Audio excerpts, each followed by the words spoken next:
দর্শক, ইস্পাহানি মির্জাপুর চা মুক্তবাক্য অনুষ্ঠানে আপনাদের সবাইকে স্বাগত জানাচ্ছি। আপনাদের সাথে আছি আমি মনজুর আল মতিন। আজকে সাম্প্রতিক রাজনীতির বিভিন্ন বিষয় নিয়ে কথা বলবো। এর মধ্যে আলোচনায় আছে পরবর্তী সময়ে এই অন্তর্বর্তীকালীন সরকার তত্ত্বাবধায়ক সরকারের মতো কাজ করবে কিনা, বিএনপি যে দাবি জানিয়েছে। এছাড়াও কিছু কিছু উপদেষ্টাদের ব্যাপারে বিভিন্ন পর্যায় থেকে বিভিন্ন ধরনের প্রতিক্রিয়া এসেছে, তাদেরকে সরে যাওয়ার কথাও কেউ কেউ বলছেন, সে নিয়েও কথা বলতে চাই। তিনজন সম্মানিত অতিথি রয়েছেন আমাদের সাথে। আছেন জনাব হাসনাত কায়েম অ্যাডভোকেট, তিনি প্রধান সমন্বয়কারী রাষ্ট্র সংস্কার আন্দোলন। আমি তো এখন সভাপতি। সভাপতি, ক্ষমা করবেন আমাকে। এবং আছেন ডক্টর সাখাওয়াত হোসেন সায়ন্ত, সাধারণ সম্পাদক জি9। এবং আছেন আলাউদ্দিন মোহাম্মদ, যুগ্ম সদস্য সচিব, জাতীয় নাগরিক পার্টি। আপনাদের তিনজনকে স্বাগত আমাদের এই অনুষ্ঠানে। শুরুতেই জনাব আলাউদ্দিন মোহাম্মদ, আপনার কাছে আসতে চাই। আজকে আপনাদের সাথে বৈঠক হলো প্রধান উপদেষ্টার, এবং সেখানে কিছু কিছু উপদেষ্টাদের ব্যাপারে যেমন আপনারা আলাপ তুলেছেন, আবার একই সাথে বলছেন যে সবাইকে যে সরিয়ে দেওয়ার কথা বিভিন্ন সময় আসছে, সেটা আবার যৌক্তিক নয়। এই আলাপগুলো আসলে এই মুহূর্তে কেন আসছে? ধন্যবাদ। আমার দুই সহ-আলোচক এবং যারা দেখছেন সবাইকে শুভেচ্ছা। যে আলাপটা আজকে আসলো, এই আলাপটা আমার মনে হয় একটি আলাপের ধারাবাহিকতা। আমরা গতকাল দেখলাম যে বিএনপি সরকারের সাথে দেখা করে তত্ত্বাবধায়ক সরকার ব্যবস্থার মাধ্যমে, যেটা আসলে ইতিমধ্যে বিলুপ্ত হয়ে গিয়েছে এবং আদালতের রায়ের মাধ্যমে ফিরে আসার সুযোগ তৈরি হয়েছে, কিন্তু এখন যেহেতু আপনার জুলাই সনদে তত্ত্বাবধায়ক সরকার কিভাবে গঠিত হবে সেই বিষয় নিয়ে আপনার আলাপ আলোচনা হয়েছে, ঐকমত্য হয়েছে। তো তত্ত্বাবধায়ক সরকার বিষয়টা কিন্তু জুলাই সনদের বিবেচনাধীন, জুলাই সনদ বাস্তবায়নের সাথে সম্পৃক্ত। এখন এই অবস্থায় এই সরকারকে কিভাবে তত্ত্বাবধায়ক সরকার রূপান্তর করা হবে সেটা নিয়ে আসলে একটা বড় প্রশ্ন দেখা দিয়েছে চতুর্দিকেই। পাশাপাশি এখানে গতকাল আমরা দেখলাম যে কিছু উপদেষ্টার ব্যাপারে প্রধান উপদেষ্টাকে বিএনপির যারা ডেলিগেশন ছিলেন তারা বলে আসছেন, এটা অতীতও বলেছেন। তো মোটা দাগে আসলে উপদেষ্টা পরিষদ এখন যেভাবে কাজ করছেন তা আমরা প্রত্যাশা করি তারা জুলাই সনদ সঠিকভাবে বাস্তবায়নের একটা পদ্ধতি বের করে আমরা ফেব্রুয়ারিতে নির্বাচন দিতে সক্ষম হবেন। তো এই অবস্থার মধ্যে যদি উপদেষ্টা পরিষদে রদবদল করা হয়, তো রদবদলটা হতে হবে এমনভাবে যাতে এটা আপনার পরবর্তী নির্বাচনকে আরও বেশি গ্রহণযোগ্য এবং আরও শক্তিশালী একটা উপদেষ্টা পরিষদ গঠন করার সহায়ক হয়। সেটা না করে যদি আপনার মনে হয় যে না কোনো নির্দিষ্ট দলের অথবা আপনার যে অভিযোগটি করা হচ্ছে মূলত এই অভিযোগের তো কোনো ভিত্তি নেই, তো সেই প্রেক্ষিতে আমার মনে হচ্ছে যে এটা একটা আপনার ধারাবাহিক প্রক্রিয়া, যে যদি মনে করে যে আপনার উপদেষ্টাদের কেউ কেউ কোনো দলের পক্ষ অবলম্বন করছে, তাহলে সব উপদেষ্টাদের দেখতে হবে যে তারা আসলে কারা কোন কোন দলের পক্ষ অবলম্বন করছে এবং সবগুলো বিবেচনায় এনে উপদেষ্টা পরিষদ পুনর্গঠন করা যেতে পারে। আপনাদের মতে এখান থেকে কাদের সরে যাওয়া উচিত? এখান থেকে আমার মনে হয় যে যে উপদেষ্টাদের আপনি নিশ্চয় জানেন যে সেখানে যদি গোয়েন্দা তথ্যের ভিত্তিতে কারা এই নিয়োগ ভাগবাটোয়ারা কিংবা এই যে ব্যুরোক্রেসিতে যে পরিবর্তনগুলোর সাথে যুক্ত, যারা এক ডিপার্টমেন্টের কাজে অন্য ডিপার্টমেন্টের উপদেষ্টাদের হস্তক্ষেপ হচ্ছে বলে অভিযোগ হরহামেশা দেখা যাচ্ছে। তো সেটা আমার মনে হয় গভর্নমেন্ট জানে এবং গভর্নমেন্ট যদি চায় সেটা এটা আপনারা কিসের ভিত্তিতে বলছেন যে বিভিন্ন জায়গায় প্রশাসনের রদবদলে আসলে দলীয় ভাগবাটোয়ারার অভিযোগ আপনারা করলেন, সেটা কেন বলছেন? আপনি নিশ্চয় অবগত আছেন যে জনপ্রশাসন সচিব, যার বিরুদ্ধে আপনার অনেকগুলো অভিযোগ ছিল এবং তার প্রেক্ষিতে তার আপনার মন্ত্রণালয় পরিবর্তন করে পরিকল্পনা মন্ত্রণালয়ে পাঠানো হয়েছে এবং জনপ্রশাসন মন্ত্রণালয়কে নতুনভাবে ঢেলে সাজানোর একটা উদ্যোগ নেওয়া হয়েছে। কিন্তু যে কাজগুলো ইতিমধ্যে হয়ে গিয়েছে, যদি সেগুলো আপনি বিবেচনা করে দেখেন, এগুলো তো উপদেষ্টাদের ছত্রছায়ায় জনপ্রশাসন সচিব এই পরিবর্তনগুলো করেছে। তো এখনও যেইভাবে আপনার পরিবর্তনের মানে প্রক্রিয়াটা আসলে আমরা যেভাবে জনপ্রশাসন সংস্কারের একটা বড় উপলক্ষ্য তৈরি হয়েছিল সেটা আপনার সামহাও হয় নাই, সেটা আরেকটা ডিফারেন্ট ডিবেট। কিন্তু মিনিমাম যতটুকু স্বচ্ছতা এবং নিরপেক্ষতার মাধ্যমে প্রশাসনের নিয়োগগুলো দিলে একটা নির্বাচন গ্রহণযোগ্য হয় এবং নির্বাচনে আপনার প্রশাসনের হস্তক্ষেপ যতটা আপনার সম্ভব নির্বাচন কমিশনের জন্য সহায়ক হয়, কোনো প্রার্থীর জন্য না, কোনো দলের জন্য না, সেই ধরনের আপনার পরিবর্তনের জন্য তো আপনার একটা আপনার নতুনভাবে ঢেলে সাজানোর প্রয়োজন। তো আমাদের এখানে কোনো বিশেষ ব্যক্তির প্রতি আমাদের কোনো আপনার নেই, যে বিদ্বেষ নেই অথবা এই ব্যক্তির প্রতি অভিযোগ নেই। আমার মনে হয় যে এখানে বেশ কয়েকজন ব্যক্তি এখানে যুক্ত আছে এবং আমি মনে করি যে শুধু ব্যক্তি না, এখানে উপদেষ্টা পরিষদের অনেকেই বিভিন্নভাবে আপনার পুরনো যে কায়দায় আপনার সরকার পরিচালিত সেই কায়দায় আসলে আপনার প্রশাসন পরিচালনা করছে, যেটা আসলে আপনার গ্রহণযোগ্য নির্বাচনের পথে অন্তরায়। বিএনপির তরফ থেকে বিভিন্ন সময় ছাত্র উপদেষ্টা যে দুজন আছেন তাদের সরে যাবার কথা বলা হয়েছে এবং তাদের সাথে এনসিপির নৈকট্যের অভিযোগ তারা সবসময় করেছেন। সেটার ব্যাপারে আসলে এনসিপির ভাবনাটা কি? প্রথমত ছাত্র উপদেষ্টা বলে কেউ নাই আসলে। তারা গণঅভ্যুত্থানের উপদেষ্টা, তারা মাঠ থেকে এসেছেন এবং তাদের চয়েস লিস্ট এবং তাদের সম্মতিক্রমে বাকি উপদেষ্টারা এখানে শপথ গ্রহণ করেছেন। তো এখন স্বাভাবিকভাবে এনসিপি তখনও ছিল না আপনার, আর এখন যে এনসিপি হয়েছে এনসিপি আসলে তাদের নেতৃত্ব হয় না এবং তারা এনসিপিতে গুরুত্বপূর্ণ কেউ না। এনসিপির সাথে তাদের সম্পর্ক যেটা আছে, আমাদের সাথে তাদের ভাই ব্রাদার হিসেবে যে সম্পর্ক, সামাজিক সম্পর্ক আছে, বন্ধুত্বের সম্পর্ক আছে, সেই সম্পর্ক অন্যান্য উপদেষ্টাদের সাথেও আছে এবং অন্যান্য উপদেষ্টাদের সাথে সমাজের অন্যান্য রাজনৈতিক ব্যক্তিবর্গেরও আছে। ধরেন এখন আমরা মনে করি যে এখানে উপদেষ্টাদের যদি দলীয়করণ করা হয়, তাহলে যেহেতু মাহফুজ, আসিফ মাহমুদ তারা এনসিপিতে সাবস্ক্রাইব করেন না, তদ্রূপ অন্যান্য অনেক উপদেষ্টা আছেন যারা কোনো দলে সাবস্ক্রাইব করেন না, বাট দলের এজেন্ডা বাস্তবায়ন করেন, পাশাপাশি দল থেকে সুপারিশকৃত হয়ে নিয়োগকৃত হয়েছেন। তো এক্ষেত্রে কিন্তু আসিফ এবং মাহফুজের ব্যাপারে এমন না যে এনসিপি থেকে তারা সুপারিশকৃত হয়েছেন, ওই সময়কার প্রেক্ষাপটে তাদের অংশগ্রহণ অনিবার্য ছিল বলে তারা অংশগ্রহণ করতে পেরেছেন। তো আমার মনে হয় না যে সেই জিনিসটাকে আমরা যেভাবে প্যারালালিজম টানতেছি যে হ্যাঁ এখন ধরেন এই দলের সাথে তাদের সংযোগ আছে বলে তাদেরকে পদত্যাগ করতে হবে, আর বাকিদের আসলে ইভেন অধ্যাপক ইউনূসকে আপনি কিভাবে চিন্তা করবেন? অধ্যাপক ইউনূসের নিয়োগদাতা যে উপদেষ্টারা অথবা যেই আপনার ছাত্ররা, একই ছাত্ররা তো আপনার আসিফ মাহফুজ, আসিফ নজরুলদের নিয়োগদাতা। তো আসলে এখন এই প্রশ্ন করতে গেলে সমস্যা সমাধান হবে না, সমাধান হবে সেটা যে সরকার আসলে নিরপেক্ষভাবে কাজ করতে পারছে কিনা, সরকারের যে এজেন্ডাগুলো আছে, সরকারের একটা গ্রহণযোগ্য নির্বাচনের জন্য, জুলাই সনদ বাস্তবায়নের জন্য যে কাজগুলো করা দরকার সেই কাজগুলো উপদেষ্টা এগিয়ে নিতে পারছেন কিনা, সেই জায়গায় যদি আমাদের বিতর্কটা হয় আমার মনে হয় সমাধানের দিকে যাবে। আর যদি বিতর্কটা হয় যে ব্যক্তির আইডেন্টিটি নিয়ে প্রশ্ন তোলা হয়, আমাদের সমাজে প্রতিটা ব্যক্তিরই আপনার মাল্টিপল আইডেন্টিটি আছে, কোনো না কোনো আইডেন্টিটি গিয়ে কোথাও না কোথাও কনফ্লিক্ট অফ ইন্টারেস্টে আপনার সামহাও আটকে যাবে। ধন্যবাদ। ডক্টর শান্ত, আপনার কাছে পর্যায়ে আসতে চাই। এই যে প্রশ্নগুলো ঘুরে ফিরে আসে, সেখানে আমির খসরু মাহমুদও বলছেন যে বিতর্কিত উপদেষ্টাদের নির্বাচনের আগে সরে যেতে হবে। এরা কারা? বিএনপির দৃষ্টিতে আসলে কারা বিতর্কিত, এবং সেখানে সরে গেলেই কি আসলে সরকারের চেহারাটা একটা নিরপেক্ষ চেহারা হবে কিনা? ধন্যবাদ আপনাকে এবং আমার দুই সহ আলোচক এবং যারা শুনছেন সবার জন্য শুভেচ্ছা। আসলে আমার মনে হয় এটা তিনটা প্রধান রাজনৈতিক দলের পক্ষ থেকে উপদেষ্টাদের ইন্ডিভিজুয়ালি কোনো কোনো উপদেষ্টা যাদেরকে তারা মনে করছে যে অন্য দলের প্রতি একটু অনুগত, তাদেরকে চাপে রাখা এবং একই সঙ্গে সরকারকে চাপে রাখার একটা কৌশল। এর আগে তত্ত্বাবধায়ক সরকার যখন হতো তখনও দেখবেন বিভিন্ন দলের দেয়া তালিকা থেকে বেছে উপদেষ্টা নেয়ার একটা ধারাবাহিকতা যখন ছিল, তখনও বিভিন্ন রাজনৈতিক দলগুলো কিন্তু এরকম অভিযোগ করতো মাঝে মাঝেই। এটা একটা কৌশল চাপে রাখা, যে যাতে অন্য দলের প্রতি অনুগত বা অন্য দলের সুপারিশে উপদেষ্টা পরিষদে ঢুকেছে বা বিশেষ একটা গোষ্ঠীর ধ্যান ধারণার সঙ্গে যুক্ত, তারা যেন ওই দিকে বেশি ইনক্লাইন্ড হয়ে না পড়ে, তারা যেন নিরপেক্ষ ভূমিকায় আসে, সেই জন্য একটা অভিযোগ তুলে রাখা। এইটা একটা কৌশল হতে পারে।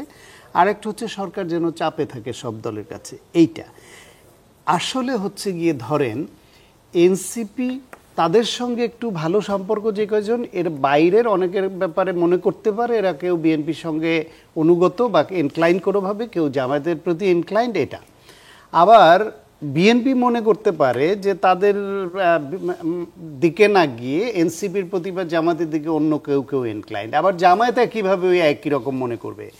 এখন আপনি যদি এই তালিকাটা চান বা ডক্টর মোহাম্মদ ইউনূস যদি তালিকা চান তিন দলের কাছে যে আপনাদের দৃষ্টিতে কারা কারা বিতর্কিত দেন, তাহলে দেখবেন তিন দলের তালিকা এক জায়গায় করলে ডক্টর মোহাম্মদ ইউনূস ছাড়া সম্ভবত কোনো উপদেষ্টা এখানে থাকতে পারবেন না, থাকবেন না, কোনো না কোনো দলের তালিকায় পড়ে যাবে। ফলে ওই যে দুই বউয়ের চুল বাছার, কাঁচা চুল পাকা চুল বাছার মতো, যে একজনে পাকা চুল বাছবে আর একজনে কাঁচা চুল বাছবে, এই করতে করতে দেখবেন যে চুল শূন্য হয়ে গেছে মাথা। সেরকম এই সরকার প্রধান উপদেষ্টা ছাড়া উপদেষ্টা শূন্য হয়ে যাবে। তো আসলে অভিযোগগুলো যাতে ভবিষ্যতে ভ্যালিডভাবে করা না যায় সেই পজিশন যেন উপদেষ্টারা নেন, চাওয়া হচ্ছে এটা। দ্বিতীয় যে প্রশ্নটা, ও তত্ত্বাবধায়ক সরকার নিয়ে যে আলোচনাটা সামনে এখন আনা হচ্ছে বা যেটা আলাউদ্দিনও যেটা বললেন, সেটা হচ্ছে বিএনপি কিন্তু তত্ত্বাবধায়ক সরকার আনতে চায়নি বা সেটা বলেনি। তারা বলেছে এই সরকারকে, তত্ত্বাবধায়ক সরকার যেরকম একটা নিরপেক্ষ ভূমিকা নিয়ে কাজ করত, বিশেষ কোনো দলের প্রতি তাদের আনুগত্য বা ইনক্লাইনেশন প্রকাশিত হয়ে পড়ার সুযোগ থাকতো না। এই সরকারকে সেই রকম রূপ পরিগ্রহ করতে হবে। তাদের বলার মোটিভ, বলা টলা সব সেটাই, এমনকি ডক্টর আসিফ নজরুলও কিন্তু সেটা পরে আবার ক্লিয়ারও করেছেন যে তাদের সঙ্গে যে কথা হয়েছে বিএনপির চাওয়া ছিল এইটা। সেইখানে তত্ত্বাবধায়ক সরকার জুলাই সনদের মধ্যে আছে, এর প্রাসঙ্গিকতা নেই, এসব আলোচনায় বাহুল্য। কারণ বিএনপি তো এখনও ওই দাবি করেনি যে এই সরকারকে চলে যেতে হবে, তত্ত্বাবধায়ক সরকার নির্বাচনকালীন করতে হবে। আর এই যে প্রশাসনের দখল নেয়ার যে অভিযোগটা এনসিপির তরফ থেকে আজকে করা হয়েছে প্রধান উপদেষ্টার কাছে, বিএনপি এবং জামাত মিলে ভাগ বটারা হয়েছে, সেটার ব্যাপারে আপনার কি মনে হয়? আসলে এটা দখল নেওয়া বা ভাগ বাটোয়ারা হওয়ার প্রশ্নটা বোধহয় ওইরকম না। এখানে এনসিপিরও অংশীদারিত্ব আছে, কম বেশি যাই হোক, তবে কম আছে সম্ভবত। কারণ হলো ফ্যাসিবাদের পতনের পরে প্রশাসনের বিভিন্ন জায়গার শীর্ষ পদে যারা প্রত্যক্ষভাবে ফ্যাসিবাদী ভূমিকায় ছিল প্রশাসনের লোকজন, তাদের তো ওই পদে ওই জায়গায় থাকার সুযোগ আসলে নেই। এখন সেইখানে তাহলে দিবে কারে? ফ্যাসিবাদের বিরুদ্ধের হতে হবে, আবার তাকে এই আমলাতান্ত্রিক কাজকর্মে মোটামুটি দক্ষ হতে হবে, জানতে হবে।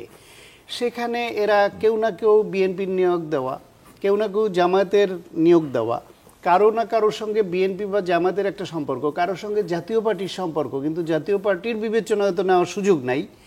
ফলে আপনার ফ্যাসিবাদের সঙ্গে সরাসরি সম্পৃক্ত যারা, তাদেরকে সরিয়ে দিয়ে যদি ফ্যাসিবাদ বিরোধী মনোভাবের কাউকে আপনি এখানে দায়িত্বে আনতে চান, তাদের মধ্যে কিছু নিরপেক্ষ লোক থাকলেও বাংলাদেশে এটা আমরা জানি যে প্রশাসন বলেন, শিক্ষক, আমলা, ডাক্তার, সাংবাদিক, কোথাওই আপনি ওই রকম অ্যাবসলিউট নিরপেক্ষ লোক খুব কম পাবেন। প্রত্যক্ষ বা পরোক্ষভাবে কোনো না কোনো দিকে একটু সম্পর্ক রক্ষা করে চলা, বা কেউ কেউ সরাসরি দলীয়, সেই বিবেচনায় হয়তো বিএনপি জামায়াতের এরকম একটা তাদের প্রতি মনোভাব বা একটু এনক্লাইন সেরকম কাউকে পড়ে গেছে। এক, এনসিপিও আবার তাদের সঙ্গে ব্যক্তিগত সম্পর্ক বা তাদের প্রতি একটু সফট, এরকম লোকদেরকে বিভিন্ন জায়গায় এনসিপিও তো করেছে, এই অভিযোগও আছে। এটা সবই তো অভিযোগ, বিএনপির বিরুদ্ধে অভিযোগ, জামাতের বিরুদ্ধে অভিযোগ, আবার তারা এনসিপির বিরুদ্ধে অভিযোগ যে একটা সময় এনসিপি হওয়ার আগে এই ছাত্ররাই দখল করে রেখেছে, পুরা সচিবালয় দখল করে রেখেছে, বিভিন্ন সিদ্ধান্ত গ্রহণ তাদের ইচ্ছার বাইরে হতে দেয়নি, এরকম কথা তখন তো সংবাদ মাধ্যমে এসছিল। ফলে এইটা একটা মিশ্র একটা বিষয় আছে। সেটা দলগতভাবে যে ভাগবাটোয়ারা করে নিয়েছে যে আমি বিএনপি আমাকে এতটা দাও, আমি জামায়াত আমাকে এতটা দাও, বা আমি এনসিপি আমাকে এতটা দাও, সেরকম হয়তো না। জি, আমার ধারণা সেটাই। জি, জনাব হাসনাত আমি আপনার কাছে এ পর্যায়ে আসতে চাই। এই যে উপদেষ্টাদের বিরুদ্ধে যে অভিযোগ বা অনেক সময় সরকারের মধ্যে সরকার গড়ে ওঠার অভিযোগগুলো যে আসছে, সেগুলো আসলে বাস্তবে সামনের নির্বাচন আয়োজন করাকে কেন্দ্র করে কতটুকু সমস্যা তৈরি করছে, এবং সত্যি কি কোনো রদবদলের সম্ভাবনা দেখেন কিনা আপনি? ধন্যবাদ আপনাদেরকে। আমার যেটা মনে হয় যে আসলে সায়ন্ত যেটা বলছিলেন, আলাপ করতেছিলেন, যে এইটা তো সত্য যে আমরা একটা অস্বাভাবিক সরকার, অস্বাভাবিক পরিস্থিতির মধ্যে আছি, এবং এখানে উপদেষ্টা যারা হয়েছেন, যদি ওইভাবে আমরা বিবেচনা করতে যাই, তাহলে তো আমি যেরকম সবসময় বলি যে একদম দায়ী করব না বলে যেটা বলতে হয় যে এরা অদক্ষ, এদের এটা করার মতো আসলে যোগ্যতা নাই, বা ওরা এটার জন্য কোনো ধরনের হোমওয়ার্ক করার কোনো সুযোগ ছিল না, তারা এই প্রস্তুতি নিয়ে কেউ আসে নাই। এখন এইরকম পরিস্থিতির মধ্যে যখন আসলে থাকে, তখন আমি যখন ভাবি, আমার জায়গা থেকে যদি ধরেন, আমি ভাবি যে এই সরকারের কি করার দরকার ছিল। আমরা যেটা বলি যে আমরা প্রথম দিকে একটা প্রেসক্রিপশন দিয়েছিলাম, এখনও যেটা ভাবি যে এই সরকার ধরেন,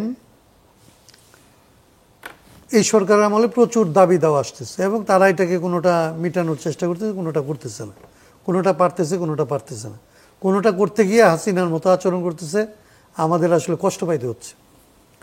এখন এইটা কি আসলে তাদের কাজ ছিল, কিংবা এটা তারা করতে পারতো? এরকম করার মতো আসলে তাদের কোনো পরিস্থিতি আছে? এরা যেটা করতে পারতো, ধরেন কথার কথা, আমি ভাবতেছিলাম যে এরা বড় জোর বলতে পারতো যে আপনাদের কাছে আমাদের আসলে এইটা পূরণ করার কোনো সামর্থ্য আমাদের নাই, আমাদের আসলে টার্মস এবং টেনিউরের মধ্যে আমরা এটা পারবো না। এই 1 বছরের সরকার বা 1.5 বছরের সরকার এটা ভাবতে পারবে না।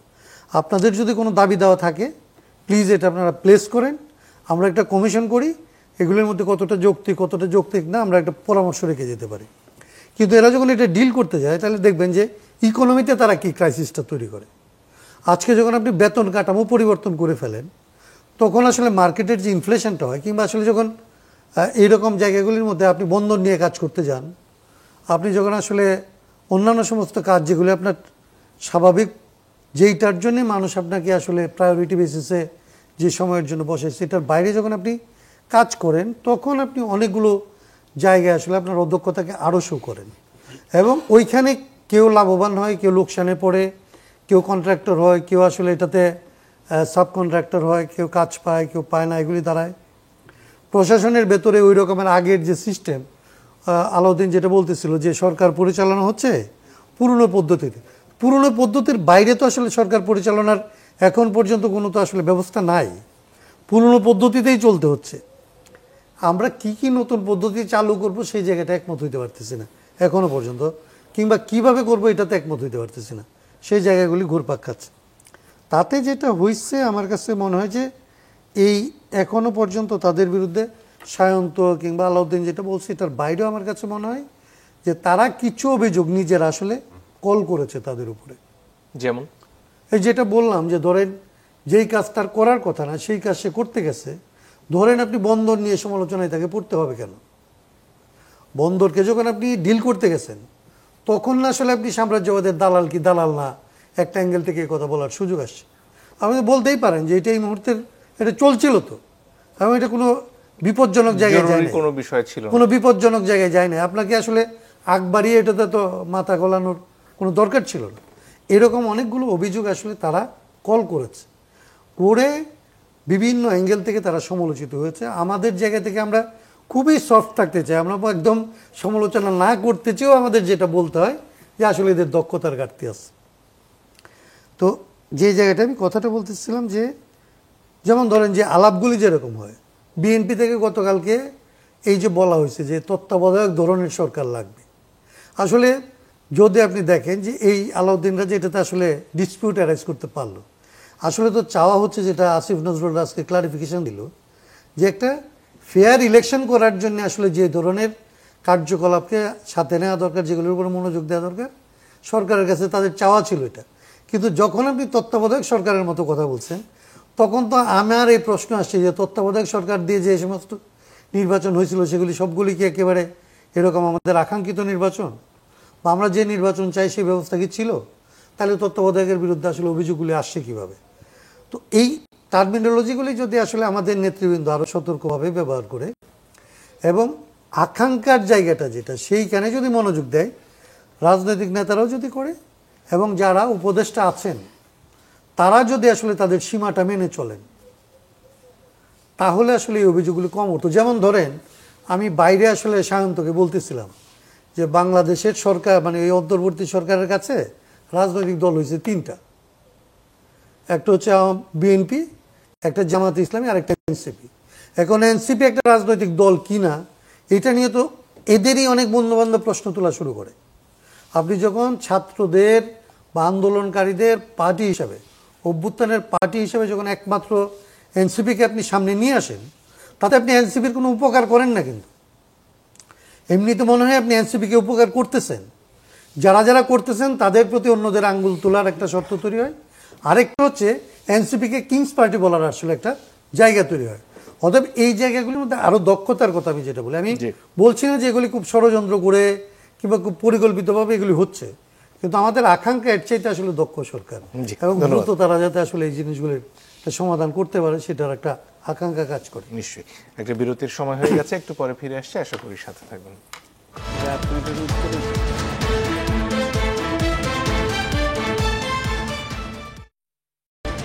দর্শক আপনারা দেখছেন ইস্পাহানি মির্জাপুর চা মুক্তবাগ। জনাব আলাউদ্দিন মোহাম্মদ, আপনার কাছে ফিরে আসতে চাই। জুলাই সনদ নিয়ে বোধহয় আজকেও খানিকটা আলোচনা হয়েছে, আপনাদেরকে আবারও আহ্বান জানানো হয়েছে জুলাই সনদে সই করার জন্য। এই জুলাই সনদ স্বাক্ষর অনুষ্ঠান থেকে দূরে থেকে আসলে আপনাদের রাজনৈতিক অবস্থানে কি পরিস্থিতি দাঁড়িয়েছে এবং এখনো আসলে আলোচনাটা কতদূর অব্যাহত আছে? হ্যাঁ, জুলাই সনদে স্বাক্ষর অনুষ্ঠান সামহাও অ্যাভয়েড করার মাধ্যমে এনসিপি সেই মানুষগুলোর খুব কাছাকাছি চলে গিয়েছে, যে মানুষগুলো দীর্ঘদিন ধরে এই জুলাই সনদ কিংবা আপনার গণ অভ্যুত্থানের পর একটা বিপ্লবী পরিবর্তনের সম্ভাবনাটাকে ধারণ করেছিল, বাট এই এস্টাবলিশমেন্ট তাদেরকে সামহাও নিরাশ করেছে। তো জুলাই সনদে স্বাক্ষর না করার মাধ্যমে পলিটিক্যাল ফোর্সের সেই অংশটাকেও এনসিপি কাছে টানতে পেরেছে, যারা বিভিন্নভাবে বিভিন্ন কারণে আপনার ঐকমত্য কমিশনে অংশগ্রহণ করেছে, সরকারকে সাপোর্ট দিয়ে গিয়েছে, কিন্তু মনের গহীনে সবসময় একটা বিপ্লবী পরিবর্তনের আকাঙ্ক্ষা লালন করেছে। আরেকটা বড় বাস্তব পরিবর্তন হলো যে জুলাই সনদ যদি এনসিপি স্বাক্ষর করেই ফেলতো, তাহলে কিন্তু এই সনদের আইনি ভিত্তি নিয়ে আজকে যে আলোচনা তৈরি হচ্ছে, ইভেন যারা স্বাক্ষর করেছেন তাদের মধ্যে একটা সংশয় দেখা দিয়েছে, যদি এনসিপি স্বাক্ষর না করে এবং এটা নিয়ে যদি মোবিলাইজেশনে যায়, তখন আসলে আমাদের নেক্সট পলিটিক্যাল ল্যান্ডস্কেপে কী পরিবর্তন আসতে পারে। এবং সামনে যে নির্বাচন, অতি আকাঙ্ক্ষিত নির্বাচন, বিশেষ করে তাদের কাছে বেশি আকাঙ্ক্ষিত যারা আপনার ওয়েটিং ফর গভর্নমেন্ট, যারা সরকারে যাবেন বলে বিশ্বাস করছেন, তখন তাদের কাছে কিন্তু এটা একটা বড় এখন আপনার চ্যালেঞ্জ। এই চ্যালেঞ্জ মোকাবেলা করতেই হবে।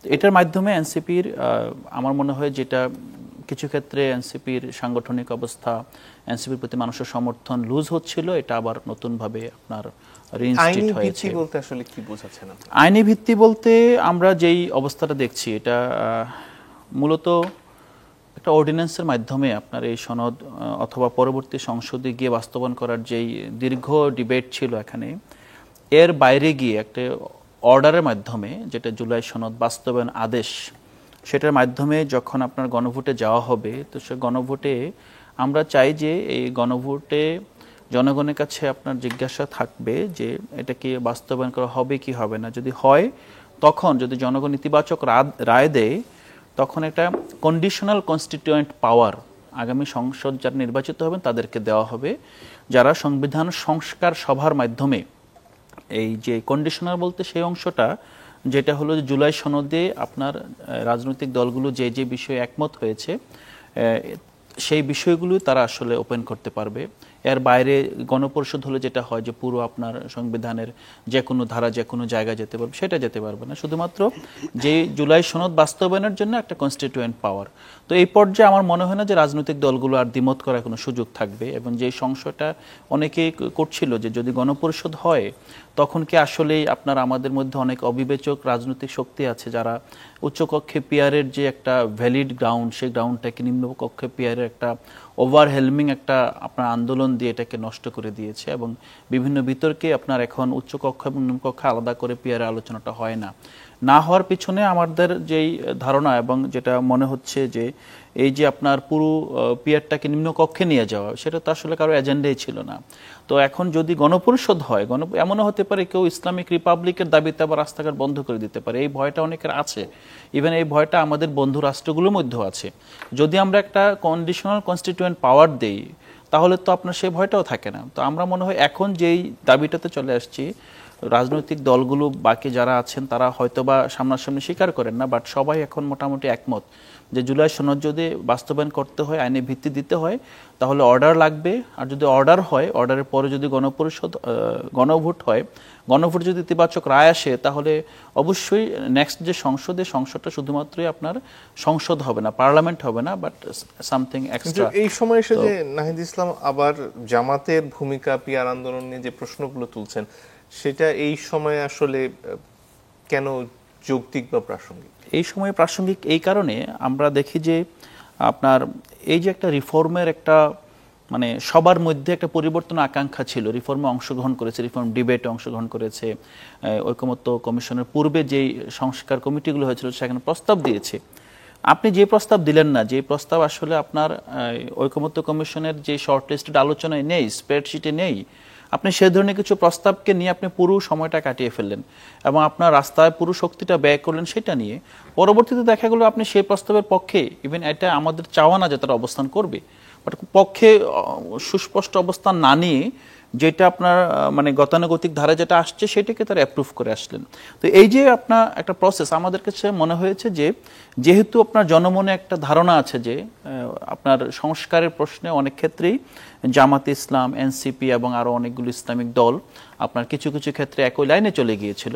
তো আমাদের মনে হয়েছে যে সংস্কারের প্রশ্ন তো আমাদের অবস্থানটা পরিষ্কার করার জন্যই এই বার্তাটা দিতে হয়েছে যে না, আমাদের যে দাবি ছিল এটা ছিল সুস্পষ্টভাবে সংস্কারের মাধ্যমে একটা পরিবর্তন, যেটা আমরা জামাতের মধ্যে দেখতে পাচ্ছি না। তো এটা মনে হচ্ছে যে এটা এমন না যে জামাতকে হঠাৎ করে অ্যাটাক করা, কিন্তু এটা জনগণের স্পষ্ট হওয়া প্রয়োজন যে আমাদের যে ঐতিহাসিক অবস্থান এবং জামাতের ঐতিহাসিক অবস্থান এটা কখনোই আপনার একই গ্রাউন্ড থেকে আসে না, একই স্পিরিট থেকে আসে নাই, এবং এটার মধ্যে একটা ডিমার্কেশন করতে হবে এবং এই করাটা এটাই রাইট সময়। কারণ যদি এখন আপনার আমরা সনদে স্বাক্ষর করি, পরবর্তীতে পরিবর্তন আসে, তখন তো আসলে বলা না বলার মধ্যে কোনো তফাৎ থাকবে না। আমার মনে হয় জনগণকে এই বিষয়টা অ্যাওয়ার হতে হবে যে জনগণ ডিসগাইজ অফ আপনার এই যে পুরো 3-4টা বলয় একসাথে হয়েছে, তো এই জনগণ বুঝতে হবে যে এনসিপি কি চেয়েছিল, এনসিপির চাওয়াটাই স্পষ্ট করার জন্য আমাদেরকে অবস্থান নিতে হয়েছে। জি, ধন্যবাদ। জনাব হাসনাত কাইম, আপনার কাছে ফিরে আসতে চাই। সনদের প্রসঙ্গে এখন পর্যন্ত যে বিতর্কগুলো চলছে সেটা নিয়ে আপনার মতামতটা ছোট করে শুনতে চাই। এর পাশাপাশি আজকে গুমের বিচার শুরু হলো, সেখানে নানান ধরনের আশঙ্কার কথা বিভিন্ন মাধ্যমে ভেসে বেড়াচ্ছিল, সেটা বোধহয় খানিকটা দূর হয়েছে। এই বিচার প্রক্রিয়া নিয়েও আপনার পর্যবেক্ষণটা শুনতে চাই। মানে প্রথমেই যেটা একটু আলাউদ্দিনের কথা ধরেই বলি,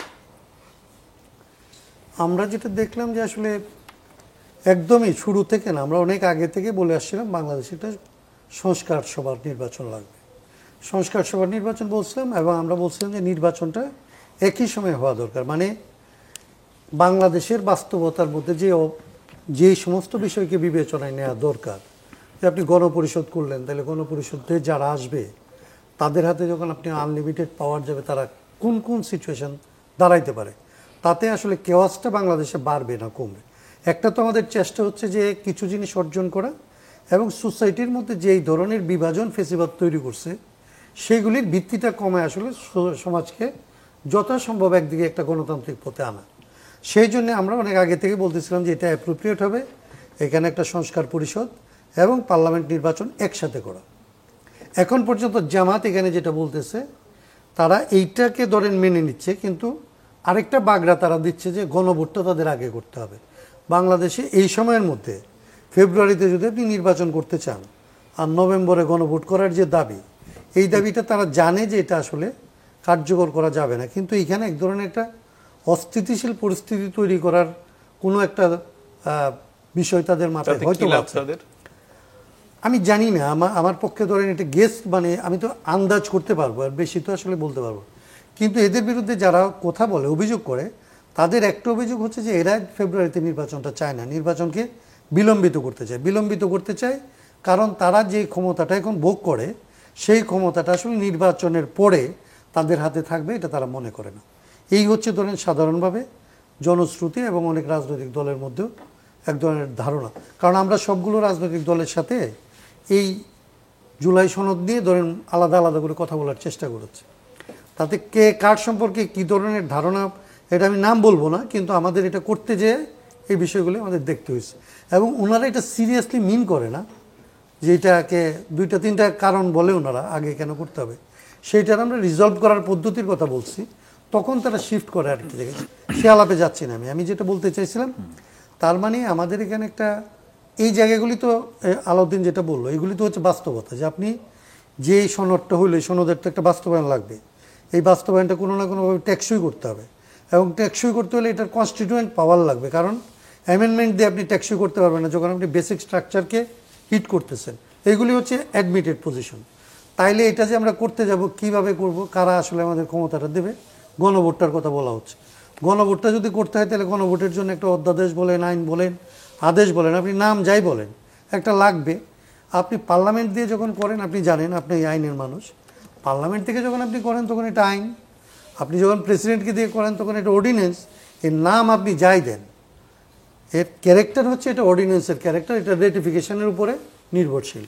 এর বাইরে তো যাইতে পারবেন, অর্ডার দিলেও তাই, এটার নাম অর্ডার বললেও তাই। এইরকম বিতর্কগুলি আসলে উকিলরা ধরেন হয়তো আমাদের রাজনীতিবিদদের মাথার মধ্যে ঢুকায়, তারা হয়তো এসে বলে, আমি জানি না। তো আমি মনে করি যে বিতর্ক কমানোর জন্য আপনি আদেশ চান, ভাই আদেশই নেন, আপনি অধ্যাদেশ কোনো একটা কিছু দিয়ে এই কাজটা আমাদের পার হইতে হবে। এই জায়গাটার মধ্যে আমি যেটা মনে করি যে আমাদের অনেকের অনেক ধরনের আসলে বিভ্রান্তি ছিল। এমনকি ধরেন আমাদের এই যে আলাউদ্দিনরা, এদের আমি বহুবার আমাদের জায়গা থেকে আমরা বোঝানোর চেষ্টা করছি, ওরা খুবই রিজিড ছিল একটা দুইটা জায়গার মধ্যে, এখনও যেটা একটু আগেও বললো, একটা হচ্ছে গণপরিষদ লাগবে। আমরা যেটুকুন বলছি যে না একটা সংস্কার পরিষদ হইলেই তোমার যে আসলে চাওয়া, এই চাওয়াটা কিন্তু বাস্তবায়ন হইতে পারে। এর বেশি তুমি আসলে করতে গেলে বরং আমাদের জন্য আখেরে একটা বড় রকমের ক্ষতি হইতে পারে। আমি তখন বলতাম 5 তারিখের পর বলতাম যে সময়টা খুবই সংকীর্ণ, কাজা হয়ে যাবে, এটা মাগরিবের ওয়াক্ত, বেশি জিনিস টানাটানি করলে কাজা হয়ে যাবে, এটা পারবো না। যাই হোক, এটা আমি বলতেছি না, এরা এই জায়গা থেকে সরে আসছে। কিন্তু যারা ধরেন সিজন পলিটিক্যাল পার্টি, আমি এদের কথা বলবো না, কারণ এদের জন্য ধরেন এরা তো জনগণের আকাঙ্ক্ষাটাকে ধরে যদ্দূর ধরেন এই জনগণের আকাঙ্ক্ষার সাথে থাকার জন্য বিপ্লবী কথাটা বলে। কারণ বিপ্লব কোন বাস্তবতার মধ্যে কখন কদ্দূর সম্ভব, সেইটা আমি যদি আজকে আলাউদ্দিনের কাছ থেকে পুরোটা দাবি করি তো ভুল হবে। আমি তো আলাউদ্দিনের কাছ থেকে আজকে বিপ্লবের কেন বিপ্লব সম্ভব কেন সম্ভব না এই তর্কটা এখন ওর সাথে আমি করবো না, বা অন্যদের সাথে। কিন্তু আমাদের এখানে প্রবলেম হয়েছে, আমাদের অনেক বুদ্ধিজীবী যারা আসলে মনে করে আমাদের চাইতে বয়স্ক আমার মতো, যাদের ধরেন এগুলি নিয়ে কোনো ধরনের ঘাটতি থাকার কথা না জানা বোঝার, তারা এদেরকে আসলে এই সমস্ত জিনিসের দিকে উস্কানি দিচ্ছে।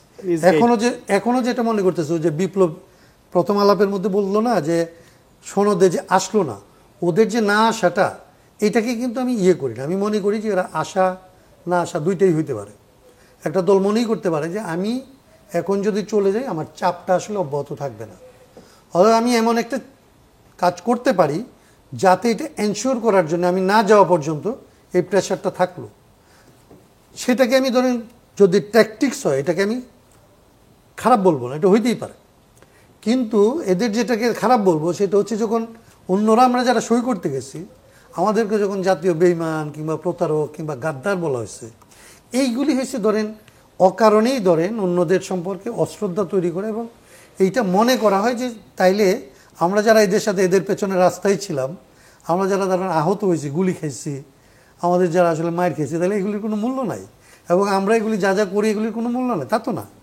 আমরা মনে করছি আমরা যেমন ধরেন ওই দিন দুপুর পর্যন্ত আমরা সংশয়ে ছিলাম আমাদের যাওয়া উচিত কি উচিত না, বিশেষত যুদ্ধাহত বলে যারা মানে জুলাই যোদ্ধা বলে যাদেরকে আমি দেখছি যে একদম পার্টিকুলারলি আমি চিনছি যে হ্যাঁ ও আতিক, কেউ আসলে আহত হয়েছিল, ওর হাতটা যখন খুলে গেছে, এর আগে পর্যন্ত সিদ্ধান্ত নেওয়া ছিল আমরা যাব, আমি তখন বলছি যে আমাদের একটু ভাবতে হবে আমরা যাবো কি যাব না, কারণ এটা আসলে কোন দিকে আমরা নিয়ে যাচ্ছি, কলঙ্কিত করতেছি কিনা।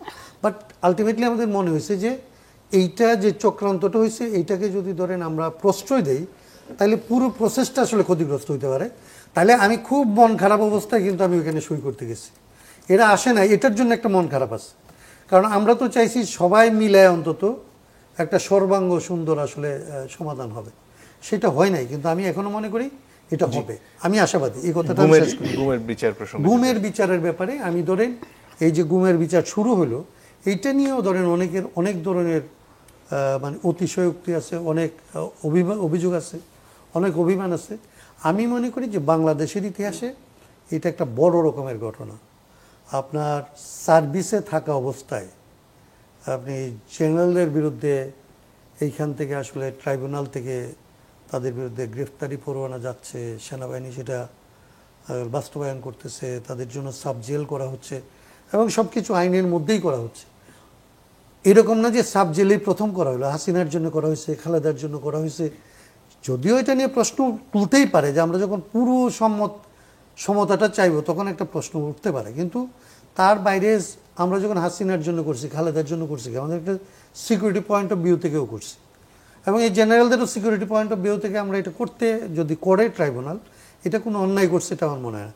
কিন্তু যেটা যুগান্তকারী ঘটনা বাংলাদেশের জন্য এবং দুনিয়ার জন্য, এটা একটা ঘটনা যে যারা আসলে এই আর্মির ডিসিপ্লিনের ভেতরে থেকে ডিসিপ্লিন ভঙ্গ করছে হায়ারার্কির কথায়, অনুপ্রেরণায় কিংবা অনুপ্রেরণা না, তো এটার শব্দটা হচ্ছে প্ররোচনায়। তো ওদের প্ররোচনায় যারা করছে তাদের সামনে এই বিচারটা যদি হয়, সারা দুনিয়াতে আর্মির জন্য আসলে একটা বড় রকমের খবর হয়ে থাকবে। অন্তত সাউথ ইস্ট এশিয়াতে তো ধরেন এটা খুব বড় ঘটনা, কারণ আমরাই প্রথম গুম করতেছি, আমরাই প্রথম গুম করছি, আমাদের বাহিনী প্রথম করছে, বিষয়গুলো এরকম না। আমাদের পার্শ্ববর্তী দেশে তো এটা হচ্ছে একদম নর্মাল প্র্যাকটিস। তার জন্য প্রচুর কেস স্টাডি হয়েছে, প্রচুর লেখালেখি আছে যে কিভাবে জাস্ট প্রমোশনের জন্য বর্ডার কিলিং হয়, কিভাবে প্রমোশনের জন্য গুম হয়। আপনি আমাদের দেশের মানুষ মনে করে ইন্ডিয়া খুব আসলে গণতান্ত্রিক দেশ, তো তো সবচাইতে ধরেন একটা আমি বলি যে নির্বাচনী দেশকে গণতান্ত্রিক দেশ মনে করা, ওদের আর্মি এবং ওদের এই সমস্ত জিনিস তো আমাদের চাইতে অনেক বেশি খারাপ। তো তাদের জন্য এটা একটা মেসেজ, এবং সাউথ ইস্ট এশিয়ার জন্য একটা মেসেজ, দুনিয়ার জন্য একটা মেসেজ। আমরা যদি আর্মিকে আমাদের সেনাবাহিনী থেকে আসলে এরা এই যে জেনারেল একটা ক্রিমিনালকে বানাইছিল, তার ভেতর দিয়ে আমাদের সেনাবাহিনীকে যেই মাত্রায় ক্রিমিনালাইজ করা হয়েছিল এবং এই সমস্ত ঘটনা, এই বিচারের ভেতর দিয়ে আমি মনে করি যে আমাদের আর্মিকে আমরা আসলে একটা দেশপ্রেমিক এবং মর্যাদাবান আর্মিতে আসলে রূপান্তরিত করতে পারবো, এবং মানুষের জীবনের নিরাপত্তা এবং নিশ্চয়তা এইটার পথেও আমরা অনেক দূর আগে যাব। জি, ধন্যবাদ। ডক্টর শান্ত, আপনার কাছে ফিরে আসি। এই যে প্রক্রিয়া শুরু হলো, বিচারের ফলাফল কি হবে সেটা তো সময় বলে দেবে, কিন্তু এটাও কি ভাবাবে আসলে যে সামনে এই ধরনের বিচার বহির্ভূত হত্যাকাণ্ড বলুন, গুম বলুন, এগুলোর সাথে জড়িত হবার আগে যে কোনো পর্যায়ের কর্মকর্তারা কি ভাববেন যে আসলে এর পরিণতি কি হতে পারে? ডেফিনেটলি এটা তো একটা মেসেজ সবার জন্য। মেসেজটা এই যে এই বিচারটা কেন দরকার, মানে কয়েকটা কারণে দরকার। একটা হচ্ছে এই বিচার হলে ভিকটিমের ফ্যামিলিগুলি কিছুটা ন্যায় বিচার পেল। তাদের যে দীর্ঘমেয়াদী যে কষ্ট, যে দুঃসহ বেদনা, সেই বেদনায় একটু হলেও আপনি মলম দিতে পারলেন যে আমরা চেষ্টা করেছি। এইখানে এখনো পর্যন্ত সবচেয়ে বেশি বেদনা নিয়ে যারা আছে তারা কিন্তু এখনো এই বিচারের প্রক্রিয়ায় এখনো খুব সন্তুষ্ট হওয়ার মতো ধারে কাছেও নাই। যেমন যাদের ফ্যামিলি মেম্বার ফিরে আসেনি, তারা জানেই না, কেউ কেউ এখনো খুব আশা নিয়ে ক্ষীণ আশা হলেও থাকে যে যদি বাঁচিয়ে রাখে, এইখানে নায়নাগর করেছে, যদি বিদেশে নিয়ে রাখে, কোথাও না কোথাও রাখে, যদি ফেরত আসে, এইরকম একটা আকাঙ্ক্ষা মনের মধ্যে কেউ কেউ ধারণ করতে পারে। অনেকের সম্পদ তার উত্তরসূরিরা ব্যবহার করতে পারছে না, আদৌ জানে না যে কে করেছে, কিংবা এইভাবে এই ধরনের খুনে কারা সম্পৃক্ত ছিল সেটা বের করা খুব সহজ নয়। যারা আয়নাগরে ছিল বা ফেরত এসেছে তাদের ভাষ্য থেকে এরকম কোনো অপরাধীকে হয়তো শনাক্ত করা যাচ্ছে, কিন্তু যাকে মেরে ফেলেছে বা যে আর কোনোদিন ফেরত আসবে না, তাদের ফ্যামিলির জন্য কিন্তু এখনো আমরা সুনির্দিষ্ট কোনো আলোর পথ দেখাতে পারছি না। কিন্তু তারপরও মন্দের ভালো যে যাদের ব্যাপারে শনাক্ত করা যাচ্ছে তাদের যদি বিচারের আওতায় আনে, ওই ভিকটিম ফ্যামিলিগুলো একটু সান্ত্বনা পাবে যে হ্যাঁ বিচার শুরু হয়েছে বা হচ্ছে। এক, দুই হলো যারা অপরাধ করেছে তাদের শাস্তি হওয়া উচিত ন্যায় বিচারের স্বার্থে, দেশের সুশাসন এবং ন্যায় বিচারের স্বার্থে। সেটা একটা গুড স্টার্টিং। থার্ড হলো গিয়ে যে প্রশ্ন আপনি করেছেন, ভবিষ্যতে এই রকম ঊর্ধ্বতনদের প্ররোচনায় হোক, নির্দেশে হোক, বাধ্য হয়ে করেছি যে কথাই বলুক না কেন, অথবা তার প্রমোশনের জন্য, তার নিজের স্বার্থের জন্য এইরকম বিষয়ে যে সম্পৃক্ত হচ্ছে, তাদের কাছে এটা একটা মেসেজ হয়ে থাকবে যে ক্ষমতা কখনো চিরস্থায়ী না। আজকে মহাপরাক্রমশালী মনে হলো, কালকে এই আধা ঘন্টার নোটিশে হেলিকপ্টার নিয়ে পালিয়ে গিয়ে পাশের দেশে থাকতে হতে পারে। আজকে মহাপরাক্রমশালী মনে হলো, কালকে জনতা পদপৃষ্ঠ করে মেরে ফেলতে পারে। সুতরাং আমার যদি এই ক্ষমতা না থাকে, তখন এই অপরাধের কারণে আমি আরেকজনের হুকুম তামিল করতে গিয়ে বা একটা প্রমোশনের লোভে এটা করব কিনা। ফলে এটা একটা এক্সাম্পল। এই এক্সাম্পলটা অতীতে ছিল না বলে কিছু কিছু বাহিনীর সদস্যরা মনে করত সে ওই বাহিনীর সদস্য মানেই সে একটা প্রতিরক্ষা ব্যুহর মাঝখানে আছে, সে ধরা ছোঁয়ার বাইরে, তাকে কিছু করতে পারবে না। রাজনীতিবিদ জেল খাটবে, বিচারের আওতায় আসবে, আমলারাও কেউ কেউ জেল খাটবে, বিচারের আওতায় আসবে, সিভিল লোকজন আসবে, কিন্তু কিছু কিছু বাহিনী, কিছু কিছু শুধুমাত্র এই বাহিনীর সদস্য হওয়ার কারণে তারা বিচারের আওতা থেকে মুক্ত থাকবে, এরকম একটা ধারণা প্রতিষ্ঠিত হয়ে গিয়েছিল এই দেশে।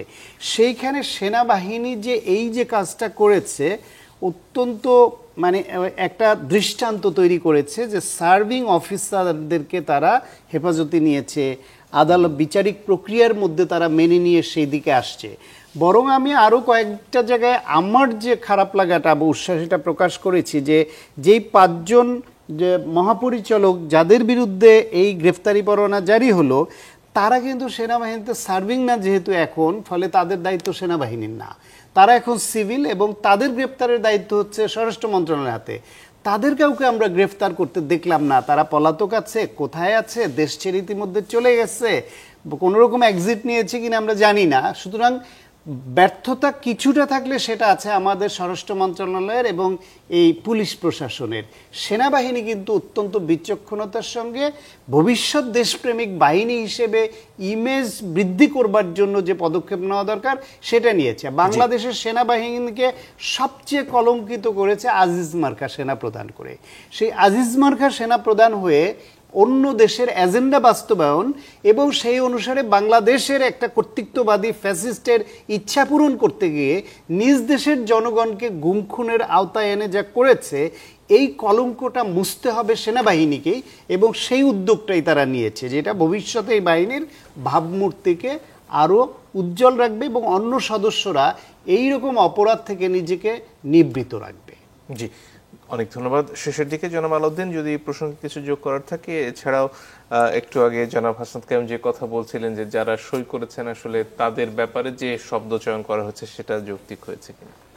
প্রথমত হাসনাত কাইম ভাইকে আমি বিনয়ের সাথে বলতে চাই যে আমরা অফিসিয়ালি মিটিং করেছি, এক্সিকিউটিভ মিটিংয়ের মধ্যে আমাদের আহ্বায়ক স্পষ্টভাবে বলেছেন যে আমরা এতদিন যাদেরকে সাথে নিয়ে সংগ্রাম করেছি, ঐকমত্য কমিশনে গিয়েছে, তাদের সবার প্রতি আমাদের শ্রদ্ধা বজায় রাখতে হবে এবং কাউকে কখনোই কোনোভাবে আপনার এমন কোনো শব্দ উচ্চারণ করা যাবে না যে তাদের প্রতি অসম্মান করা হয়। কারণ যারা সেখানে সিগনেচার করতে গিয়েছেন তারাও সরকারের প্রতি আস্থা রেখে সেই বিবেচনায় গিয়েছেন যে আমি অংশগ্রহণ করার মাধ্যমে এই জিনিসটাকে সরকারকে আমি আরেকটা চাপেও ফেললাম, আবার এটাকে বৈধতা দিলাম। আর আমরা যে এখান থেকে বিরত থেকেছি এটা না যে আমরা সিগনেচার করব না, আমরা কিন্তু কখনোই বলি না। আমরা বলি সিগনেচারের পূর্বে এই শর্তগুলো পালন করা উচিত। এবং যেহেতু মানে যেটা আপনি বললেন যে তরুণদের দল হিসেবে আমরা অনেক কিছু আমাদের মধ্যে অডাসিটি থাকতে পারে এবং আপনারাও মেনে নেন বিভিন্নভাবে যে ঠিক আছে ওরা এটা করুক, অন্তত আমাদের পক্ষ থেকে মানে আমরা চেয়েছি যে জামাতও যাক, সবাই যাক। আমরা আমাদের মতো না গেলে যে গভর্নমেন্ট অন্তত একটা জায়গা পাবে যে ঠিক আছে এখন সবাই তো আসছে, হ্যাঁ পরে হয়তো আমরা যদি এই সিদ্ধান্ত, যেহেতু এই সিদ্ধান্ত হবে এটা আমরা জানি, সিদ্ধান্ত ছাড়া আসলে এটা কোনো গতি নেই, কিন্তু যদি সিগনেচার হয়ে যেত তখন হয়তো বা এটা ঝুলে যেতে পারতো, এটা আশঙ্কা করাই যায়। তো আমরা কখনোই অশ্রদ্ধা দেখাই নাই এবং এটা আমাদের সাংগঠনিকভাবে আমরা সিদ্ধান্ত নিয়েছি তাদের প্রতি কোনো বিরূপ মন্তব্য করা যাবে না, ভবিষ্যতে প্রয়োজন হলে তাদের সাথে আমাদেরকে আবারও লড়তে হবে। দ্বিতীয়ত হলো যে আজকে বাংলাদেশের জন্য সত্যিকার অর্থে একটি অবিস্মরণীয় দিন। 22 অক্টোবর দিনটা বাংলাদেশে শুধু না, এটা বাংলাদেশের বন্ধুরাষ্ট্র সবাই মনে রাখবে একটা কারণে, কারণ বাংলাদেশের সবচেয়ে বড় যেই আপনার মানে যেই কারণে বাংলাদেশ একটা ফ্যাসিস্ট শাসনের মধ্যে ছিল, এখানে আইনের শাসন ছিল না, এখানে আইন সবার জন্য সমান ছিল না। অন্তত এই দিনে আমরা বলতে পারি যে পিলখানা থেকে যেই সেনাবাহিনীর সামহাও আপনার ধ্বংস শুরু হয়েছিল, এটা হয়তো বা 22 অক্টোবর 2025 থেকে এটার পুনরুত্থানের একটা নতুন ধারা তৈরি হতে পারে এবং সেটার জন্য আমরা এনসিপির পক্ষ থেকে বাংলাদেশ সেনাবাহিনীকে ধন্যবাদ জানাই। সেনাবাহিনীকে কলঙ্কমুক্ত করার কাজ সেনাবাহিনী করছে, দায়িত্বশীলতার সাথে করছে এবং সবসময় এই জিনিসটা আমাদেরকে মনে রাখতে হবে যে পৃথিবীর সব দেশেই আপনার ক্ষমতা এবং রাজনীতির পাশাপাশি রাষ্ট্রে এমন কিছু জায়গা থাকে যখন রাষ্ট্রে আর কোথাও জায়গা থাকে না, তখন সেক্ষেত্রে আপনার সেই প্রতিষ্ঠানটা হস্তক্ষেপ করে। কিছু কিছু ক্ষেত্রে মনার্ক এই কাজ করে, কিছু ক্ষেত্রে সিনেট এই কাজ করে, কিছু ক্ষেত্রে উচ্চকক্ষ করে। বাংলাদেশের ক্ষেত্রে ঐতিহাসিকভাবে সেনাবাহিনী কাজটা করে এসেছে। তো আমরা চাই না এমন সিচুয়েশন তৈরি হোক যাতে সেনাবাহিনী হস্তক্ষেপ করতে হয়, কিন্তু আমার মনে হয় সেনাবাহিনীর যেই ঐতিহাসিক ভূমিকা, এই ভূমিকার জায়গাটা আমাদেরকে অ্যাড্রেস করতে হবে এবং ভবিষ্যতে সেনাবাহিনীকে এমন একটা জায়গা রাখতে হবে যাতে অন্য সব প্রতিষ্ঠান যদি কখনো ব্যর্থ হয়ে যায় যাতে সেনাবাহিনী আবার পূর্বের মতো সামনে আসতে পারে এবং জাতিকে রেস্কিউ করতে পারে। ধন্যবাদ। জনাব কাইম যদি আর কিছু যোগ করার থাকে, আর যদি কিছু যোগ করার থাকে। না, আমার মনে হয় যে এটা ঠিক আছে, আমরা সবাই মিলে এটাই বলতেছিলাম যে আসলে এটা আজকের দিন আসলে আমাদের জন্য খুব মানে একদিক থেকে খুবই একটা শুভ সূচনার দিন। অভ্যুত্থান যে কিছু হইল না, অনেকের মধ্যে এরকম মনে হয়, অনেকে বলতে শুরু করে যে আসলে আমাদের অভ্যুত্থান থেকে কিছু হইল না। অভ্যুত্থান থেকে যা যা হওয়ার তার মধ্যে সবচাইতে ভালো একটা কাজ আজকের দিনে শুরু হয়েছে। এবং যেটা সায়ন্ত বলতেছিলেন যে একটা সমাজে আপনি ততক্ষণ পর্যন্ত আসলে কোনো কিছুই কাজ করবে না যতক্ষণ আপনি আসলে ন্যায় বিচার প্রতিষ্ঠা করতে না পারেন। ও যেটা বলতেছিল আর্মি না, আসলে আমি মনে করি আসলে সবচাইতে আসলে নিরাপদ জায়গা সব কিছুর উপরে আইনকে এবং আসলে এই যে ন্যায় বিচারকে আসলে আমাদের প্রতিষ্ঠা করতে হবে। আজকে সেটারই সূচনা হইল, কিন্তু আমাদের এখানে সবাই আইনের অধীনে, আমরা আইনের মাধ্যমে শাসিত হব এবং সেই আইনটাকে আমরা ন্যায্য আইন করব। আইনের মধ্যে অনেক সময় খুব অন্যায় আইন থাকে, পক্ষপাতিত্বমূলক আইন থাকে। একটা লড়াই হচ্ছে আইনের শাসন প্রতিষ্ঠা করার এবং একসাথে ন্যায্য আইনের শাসন প্রতিষ্ঠা করার, এবং সেইটার জন্য খুব বড় পদক্ষেপ আজকে এটা। যাদেরকে সায়ন্ত মনে করছে যে যাদেরকে আমরা ভাবছি যে এরা হচ্ছে আসলে বিচারের বাইরে। এই প্রথম আসলে আমরা বাংলাদেশে দেখলাম যে আসলে আমরা তরুণদের কাছে আসলে আজকে কৃতজ্ঞতা পোষণ করার দিন, আমাদের শহীদদের প্রতি, আমাদের আহত যারা হয়েছিল তাদেরকে আজকে খুব বড় করে আসলে আমাদের এখানে ধারণ করার দিন, যে আসলে এদের এই অর্জন আসলে আমাদের ভবিষ্যৎ হয়তো ভোগ করবে। বাংলাদেশ সেই পথে আসলে হাঁটতে শুরু করছে। সেই জন্য আবারও আমি তরুণদেরকে এবং আসলে আমাদের শহীদ এবং আহতদেরকে শ্রদ্ধার সাথে আবারও স্মরণ করি। জি, ধন্যবাদ। ডক্টর শান্ত, যদি আর কিছু যোগ করার থাকে, বিশেষত সনদে এখন পর্যন্ত যতটুকু বাকি রয়ে গেছে, বিশেষ করে এনসিপি সই না করার কারণে, সেটার ব্যাপারে আপনার মন্তব্যটা শুনতে চাই। আলাউদ্দিন যে কথাটা বলছে যে এই পারস্পরিক রেসপেক্ট রেখে কথা বলা, আচরণ করা, রাজনীতিতে প্রতিদ্বন্দ্বিতা থাকবে, প্রতিযোগিতা থাকবে, কিন্তু শব্দচয়ন, আক্রমণ করা অন্যকে, এইসব ক্ষেত্রে যদি একটু সচেতন হয় সবাই, শুধু এনসিপি না, অন্যান্য দলগুলো সবাই সচেতন হয়, এইটা আমাদের রাজনৈতিক কালচারকে অনেকখানি এগিয়ে দেবে। এটা খুব গুরুত্বপূর্ণ। আপনার কৌশল থাকবে রাজনীতিতে, কিন্তু কৌশলের থেকে যেন অপকৌশল বেশি না হয়ে যায়। এইটা একটু মাথায় রাখলে রাজনীতির যে সংস্কৃতি, এটার উন্নতি ঘটবে। আর এই জুলাই সনদ বলেন, যা কিছুই বলেন, যেখানে যেখানে সবাই একমত হতে পেরেছে, শুধু ওইটুকু সবাই যেন আপফোল্ড করে এবং মানে, সেই নিশ্চয়তা কিভাবে দেবে, সব দল মিলে একটা পথ বেরুক করুক, সেটাই যথেষ্ট। আর গণভোটের নামে যে তামাশা হচ্ছে সেটাও ঠিক হচ্ছে না। এই রাজনৈতিক দলগুলো প্রত্যেকে কিন্তু গণভোট নিয়ে, ৭৭-এর গণভোট নিয়ে বিএনপি এবং তার সমমনারা ভালো বলে, অন্যরা এটা নিয়ে ঠাট্টা করে। ৮৫-র এরশাদের গণভোট নিয়ে সবাই ঠাট্টা করে জাতীয় পার্টি ছাড়া। ৯১-র গণভোট যেটা হচ্ছে গিয়ে একটা সবাই একমত হয়ে সংবিধানে একটা ওই পার্লামেন্টারি সিস্টেম চেঞ্জ করার জন্য, প্রেসিডেন্সিয়াল থেকে পার্লামেন্ট, সেটা গণভোটে কত শতাংশ দিল তাতে কিছু যায় না, সবাই একমত হয়ে গিয়েছে। যেই গণভোটের প্রতি সবার অনাস্থা বিশ্বাস, এখন সবাই বেছে নিচ্ছে সেই অনাস্থার জায়গাটাই, এবং যেখানে নভেম্বরে হলে, মূল নির্বাচনের সঙ্গে না হলে, এই গণভোট দিতে ৫% লোক যাবে না বলে অনেকের ধারণা, সেই হাসিনার আমলের কুত্তামার্কা নির্বাচন হবে। সুতরাং এইসব মানে খুচরা জিনিস বড় করে না দেখিয়ে এই মূল জায়গায় জুলাই সদনের একমত হওয়ার জায়গাটুকু যদি আমরা রেস্টোর করতে পারি এবং সবাই মানে, তাহলে বিশাল অর্জন বাংলাদেশে। অনেক ধন্যবাদ আপনাদের তিনজনকে। দর্শক, আপনাদেরকেও ধন্যবাদ জানিয়ে বিদায় নিচ্ছি।